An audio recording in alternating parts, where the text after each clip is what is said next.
নমস্কাৰ ৰাইজ, আজি হ'ল কাতি বিহু। মানে আজিৰ কাহিনীটো হ'ল আজি অলপ ৰাতিপুৱা সোনকালে উঠিলোঁ ৰ'ব গাইজ। জখলাত উঠি এইপিনে আমি আজি ফুল চাফা কৰি আছোঁ। আজি যিহেতু কাতি বিহু আৰু কাতি বিহু বুলি মানে ফুল গছ গছনি চাফা কৰি আছোঁ আৰু দেৱালীও আহি আছে।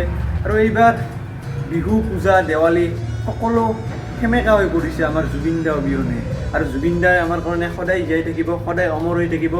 জয় জুবিন দা। আৰু আজি ৰাতিপুৱাৰ পৰা অলপ চলপ কাম কৰিলোঁ, ফুল চুল চাফা কৰিলোঁ।